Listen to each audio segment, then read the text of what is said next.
Hi everyone, स्वागत करते हैं आपका इस नए वीडियो में। आज हम पढ़ने वाले हैं संस्कृत खंड पाठ के इम्पोर्टेंट गद्यांश जो कि बोर्ड एग्जाम में बार बार पूछे ही जाते हैं। साथ ही हम पढ़ने वाले हैं शब्दयुग्म और अनेक शब्दों के अर्थ। ठीक है, यह वीडियो बोर्ड परीक्षा के लिए बहुत ज़्यादा इम्पोर्टेंट है, इसलिए इसकी एक भी लाइन मिस मत करना।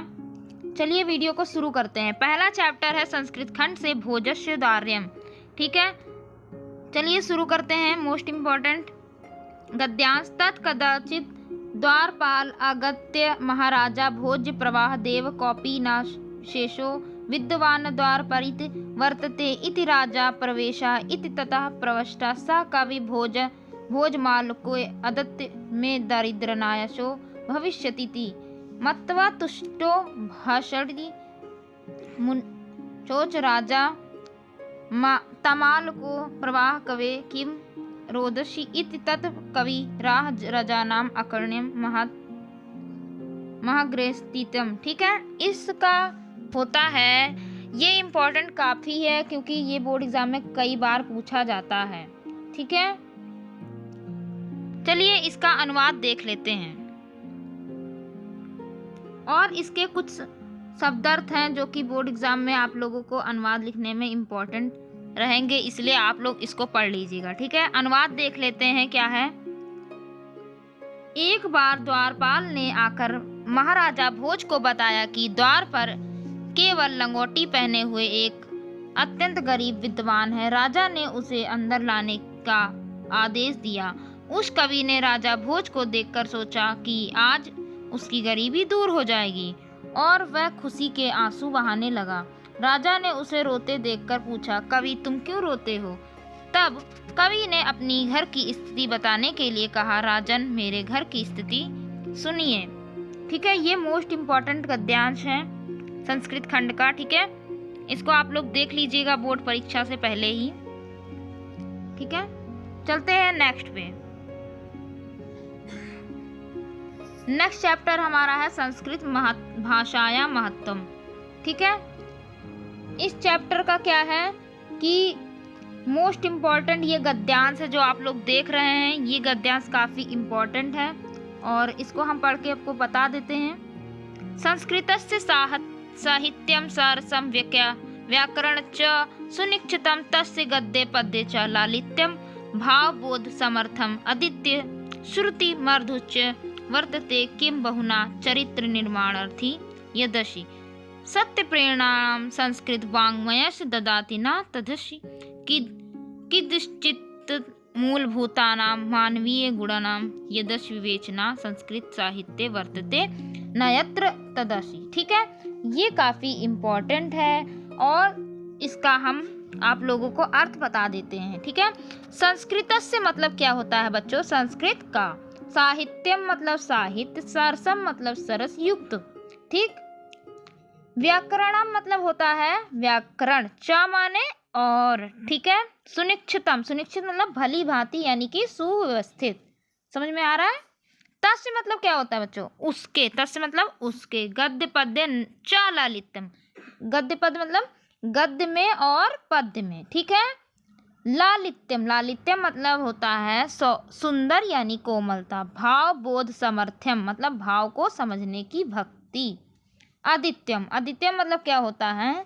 अदिति, जिसका दूसरा न हो। ठीक, श्रुति माध्यम सुनने की मधुरता। च माने क्या होता है? और। ठीक, ये काफ़ी इम्पोर्टेंट गद्यांश है। ठीक, आप लोग इसका अनुवाद देख लीजिए। अनुवाद क्या कहता है? संस्कृत का साहित्य सरस और व्याकरण सुनिश्चित है। इसके गद्य और पद्य में सुंदरता, लालित्य, भावों को समझने की शक्ति और सुनने में क्या है? अदित्य मधुरता है। ठीक, अधिक क्या कहें, चरित्र निर्माण की जैसी अच्छी प्रेरणा संस्कृत साहित्य देता है वैसी कोई अन्य साहित्य नहीं देता है। ठीक है, दया, दान, पवित्रता, उदारता, ईर्ष्या न करना और क्षमा जैसे अनेक मौलिक मानवीय गुण इसके साहित्य में अध्ययन से उत्पन्न होते हैं। ठीक, ये भी वेरी इम्पोर्टेंट है जो कि बोर्ड एग्जाम में कई बार पूछा गया है। ठीक है, अब चलते हैं नेक्स्ट पे। नेक्स्ट क्या है हमारा? संस्कृतस्य संस्कृत इसी चैप्टर का है, संस्कृत साहित्य आदि कवि वाल्मीकि। ठीक है, ये भी काफ़ी इम्पोर्टेंट होने वाला है हमारा। आदि कवि वाल्मीकि महर्षि व्यासः, ठीक, कवि कुलुकुरु कालिदासा। ठीक है, संस्कृत साहित्य आदि कवि वाल्मीकि महर्षि व्यासः, मतलब संस्कृत साहित्य मतलब संस्कृत साहित्य का आदि कवि मतलब प्रथम कवि थे। कौन थे? वाल्मीकि। ठीक, महर्षि वाल्मीकि थे। महर्षि व्यास कवि कुलगुरु, कवियों में क्या थे? कुलगुरु थे। ठीक है, कालिदास, कौन थे? कालिदास। अन्य चा मतलब और अन्य। ठीक है, भाव भरवी भाव भूत्य देव, ठीक, भास भरवी भाव भूति आदि। ठीक, महाकवि यानी कि महान कवि। ठीक, महान कवि। ठीक है, समझ में आ रहा है? अब इसका अनुवाद हम देख लेते हैं, नीचे लिखा हुआ है। अनुवाद क्या है? संस्कृत साहित्य के आदि कवि वाल्मीकि महर्षि व्यास, कवि कुलगुरु कालिदास, भास भारवी भावभूति आदि महाकाव्य अपने ग्रंथ के कारण आज के पाठकों के हृदय में क्या है? विराजमान है। यह भाषा हमारे लिए माता के समान सम्माननीय, वंदनीय और क्योंकि भारत माता की स्वतंत्रता, गौरव, अखंडता और संस्कृति एकता संस्कृत द्वारा ही सुरक्षित रह सकती है। यह संस्कृत भाषा सभी भाषाओं में क्या है? प्राचीन और श्रेष्ठ है। ठीक है,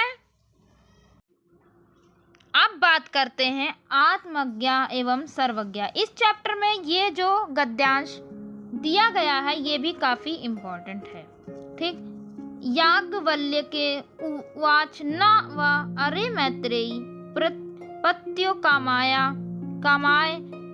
पति प्रियो भवति। ठीक, आत्मनस्तु वे कामाय पति प्रियो भवति, न वारे जयाया कमाय जाया प्रभवर आत्मनस्तु वे कमाया जा प्रभवति। ठीक, ये काफ़ी इम्पोर्टेंट है और इसका हम आप लोगों को अर्थ पहले बता देते हैं।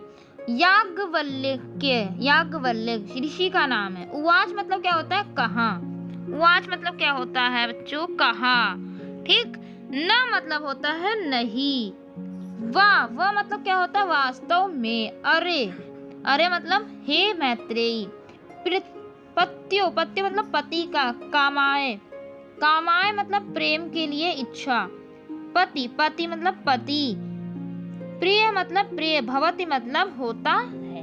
ठीक, अब चलते हैं इसका अनुवाद देख लेते हैं। याज्ञवल्क्य बोले अरे मैत्रेयी, यहाँ पे हो जाएगा अरे मैत्रेयी। ठीक, पत्नी को पति का कामना इच्छा पूर्ति के लिए प्रिय नहीं होता, बल्कि अपनी कामना इच्छा पूर्ति के लिए पत्नी को प्रिय होती है। अरे मैत्रेयी, ना ही पत्नी को पति की कामना इच्छा पूर्ति के लिए प्रिय नहीं होती, वरन अपनी कामना के लिए पूर्ति के लिए पत्नी की प्रिय होती है। ठीक है, अब चलते हैं नेक्स्ट पे। अब आता है जातक कथा। जातक कथा मोस्ट इम्पोर्टेंट है। इस चैप्टर में आता है हमारा गद्यांश ये। अतीत प्रथम कल्पे जना एक भी रूपम। ठीक, इस चैप्टर में क्या है? सौभाग्य प्रथम सर्वाकर परिपूर्णम पुरुषम राजानाम अकुर्वम चतुष्पादा अपि सन्निपत्य एक शिव राजानाम अकुर्वम तत् शकु निर्माणा हिमवत् प्रदेशे एकस्मिन् पाषाणे सन्निपत्य मन्युषि राजा प्रगत्यता चतुष्पादेषु च अकस्मन् अस्माकं पुनर्तरे राजा नास्ति। ठीक है, इसका हम पहले इसका आप लोग को अर्थ बता देते हैं। अतीते मतलब क्या होता है? बीते हुए समय में। प्रथम कल्पे मतलब प्रथम कल्प में। जना माने लोग। एक मभिरूपम मतलब होता है एक सुंदर। सौभाग्य प्रातम मतलब होता है सौभाग्य प्राप्त यानी कि भाग्यशाली। ठीक, सर्वाकर परिपूर्णम सभी गुणों में पूर्ण। पुरुषम पुरुष को। राजा नाम मतलब राजा। अकुर्वम क्या? बनाया। ठीक है। चतुष्पादा, चतुष्पादा यानी कि 4 पैरों वाले प्राणी, ठीक है। च माने और, अपि माने भी, ठीक है। ये काफी इंपॉर्टेंट है, आप लोग देख सकते हैं इसका नीचे अनुवाद दिया गया है, ठीक, आप लोग पढ़ लीजिएगा। अब चलते हैं सुभाषित रत्नानी। इस चैप्टर में मोस्ट इम्पॉर्टेंट है, इस चैप्टर का काफी इम्पॉर्टेंट आता है। एक श्लोक लिखने को आएगा जिसका आप लोग को संदर्भ व्याख्या करनी होगी, ठीक है। देख लेते हैं क्या है। सुखार्नी कुतो विद्या, कुतो विद्यार्थिनी सुखम, सुखार्थी वा तिजेत विद्या, विद्यार्थी वा तिजेत सुखम। तो बच्चों ये क्या बोल रहा है? सुखार्नी, सुखार्नी मतलब होता है सुख चाहने वाला। क्या होता है बच्चों? सुख चाहने वाला। कुतो मतलब होता है कहाँ, कहाँ मतलब कैसे, ठीक, कहाँ या कैसे हो सकता है, ठीक। विद्या मतलब शिक्षा, कुतो मतलब कहाँ यानी कैसे, ठीक। विद्यार्थिनी मतलब विद्यार्थी के लिए, सुखम मतलब क्या हो जाएगा? सुख। सुखार्थी, सुखार्थी मतलब होता है सुख चाहने वाला। वा मतलब य। त्यजेत मतलब क्या होता है? छोड़ देना यानी कि त्याग देना, ठीक। विद्याम विद्या को, विद्यार्थी विद्यार्थी, व मतलब य, त्यजेत मतलब त्याग देना, सुखम मतलब क्या? सुख, ठीक। अब सरल शब्दों में समझते हैं, ठीक। जो सुख चाहता है उसे विद्या कहाँ मिल सकती है? सही बात है, जो सुख चाहता है उसे विद्या नहीं मिल सकती। समझ में आ रहा है? जो विद्यार्थी यानी जो बच्चा सुख चाहता है उसे विद्यार्थी, जो विद्यार्थी है उसे सुख कहाँ? इस श्लोक में यही बता रहा है। इसलिए या तो सुख चाहने वाला विद्यार्थी विद्या छोड़ दे या फिर विद्यार्थी सुख को त्याग कर दे, ठीक है। चलते हैं इसके नेक्स्ट पे, और इसी का अनुवाद नीचे दिया गया है, आप लोग देख सकते हैं। हमने इसका अनुवाद आपको बता दिया है, ठीक। और ये रहा बोर्ड एग्जाम के लिए मोस्ट इम्पॉर्टेंट श्लोक, जो कि बोर्ड एग्जाम में कई बार पूछा गया है, ठीक है। जल बिंदु निपातेन क्रमशः पूर्यते घटा, सा हेतु सर्व विद्यानां घट धर्मस्य च धनस्य च, ठीक। अब इसका हम देख लेते हैं। जल मतलब पानी, बिंदु मतलब बूंद, निपातेन, निपातेन मतलब क्या होता है बच्चों? गिरने से, क्रमशः मतलब धीरे धीरे, ठीक, धीरे या क्रम से, ठीक। पूर्यते, पूर्यते मतलब भर जाता है। कौन भर जाता है? घड़ा भर जाता है, ठीक। शा मतलब वह, हेतु मतलब कारण, सर्व विद्यानां मतलब सभी को, सभी विद्याओं का, सर्व मतलब सभी, विद्यानां विद्या, विद्याओं का, धर्मस्य मतलब धर्म, चा माने और, धनस्य माने धन का, च माने और, ठीक। समझ में आ गया होगा आप लोगों को इसका अर्थ, और आप लोग ये ना अनुवाद आप लोग पढ़ लीजिए, हमने इसका अर्थ बता दिया है और आप लोगों को ये मोस्ट इम्पॉर्टेंट है, ठीक है। आप लोग प्लीज़ देख कर जाइएगा, और वीडियो अगर पसंद आ रहा हो तो प्लीज़ लाइक ज़रूर करिएगा। मिलते हैं, चलते हैं अगले, ठीक है। अगला क्या है? महत्वपूर्ण गद्यांश। महामना मनमोहन मालवीय जन्मे प्रयागे प्रतिष्ठा परिवारे अभवत, ठीक। ये भी काफी ही इम्पोर्टेंट है। इसमें क्या है? महामन्व अस्मिन मतलब कि महान मन वाले महान व्यक्ति मदन मोहन मालवीय का जन्म प्रयागे प्रतिष्ठा परिवारे, कहाँ हुआ था? प्रयाग में। प्रतिष्ठा परिवारे मतलब प्रतिष्ठित सम्मानित परिवार में। अभवत मतलब हुआ था। अभवत बच्चों कहाँ लिखा है? अभवत हुआ था, ठीक। अस्य मतलब इनके, पिता मतलब पिता, पंडित ब्रजनाथ मालवीय, पंडित ब्रजनाथ मालवीय, संस्कृतस्य, संस्कृतस्य मतलब होता है संस्कृत के, विद्वान मतलब विद्वान, आसीत मतलब होता है बच्चों था, ठीक। यानी कि इनके पिता पंडित ब्रजनाथ मालवीय संस्कृत के विद्वान थे, ठीक। अब बच्चों आगे बढ़ते हैं इसी के साथ। अयम, अयम मतलब होता है इन्होंने, प्रयागे मतलब प्रयाग में, संस्कृत पाठशालायाम यानी कि संस्कृत पाठशाला में, राजकीय विद्यालय मतलब सरकारी विद्यालय में क्या किया था? क्या किया था बच्चों? म्योर सेंट्रल महाविद्यालय च शिक्षा प्राप्त अत्र राजकीय विद्यालय, मतलब प्राप्त शिक्षा प्राप्त करके ये सरकारी विद्यालय में अध्यापन मतलब पढ़ाना आरंभ किया। ठीक है बच्चों, आप लोग देख सकते हैं ये मोस्ट इम्पोर्टेंट है। ठीक है, चलते हैं इसी के अनुवाद पर। और बच्चों ये इम्पोर्टेंट है जो कि बोर्ड एग्जाम में बार बार पूछा जाता है और आप लोगों के पास बिल्कुल भी समय नहीं बचा है। ठीक है, देख सकते हैं आप लोग अनुवाद आप लोग पढ़ लीजिएगा। अनुवाद काफी सरल शब्दों में लिखा गया है। ठीक, अब आते हैं संस्कृत का, इसी में है, इसी का देख लेते हैं। ठीक है, वाराणसी काशी हिंदू विश्वविद्यालय से संस्थापन अयम अकरोत्। ठीक है, तो बच्चों ये काफी इम्पोर्टेंट है हमारा। ठीक है, वाराणसी वाला इससे भी काफी इम्पोर्टेंट आता है।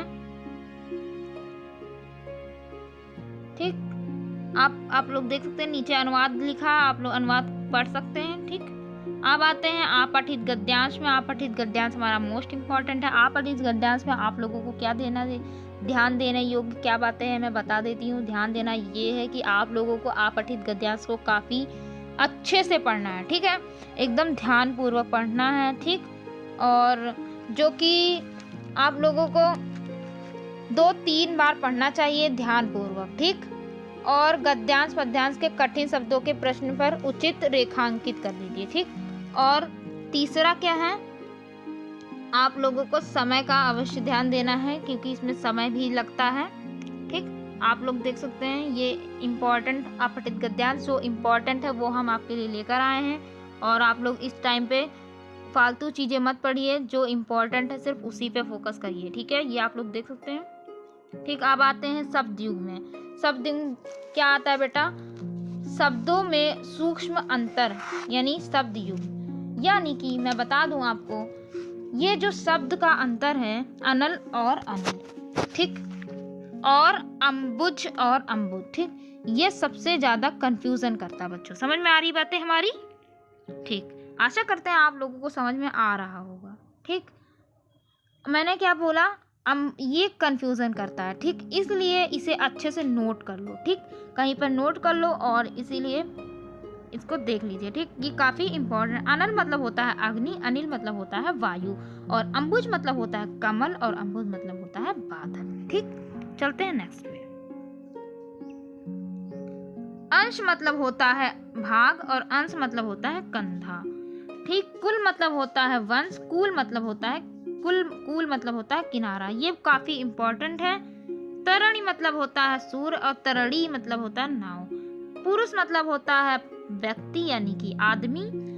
परुष मतलब होता है कठोर। ठीक, द्रव्य मतलब होता है पदार्थ, और पदार्थ कौन कौन सा, ठोस, द्रव, गैस, इनको पदार्थ कहते हैं। ठीक है, द्रव्य क्या है, जल यानी बहने वाली चीजें। व्यसन और व्यसन ये भी काफी इंपॉर्टेंट है, जो कि बोर्ड एग्जाम में क्वेश्चन पेपर में और सारे मॉडल पेपर में और बार बार पूछा ही जाता है। ठीक है, वसन यानी है वस्त्र यानी कपड़ा, व्यसन मतलब बुरी आदत यानी ड्रग्स की। ठीक है, भवन यानी घर, भुवन मतलब संसार। ठीक, अगला देख लेते हैं।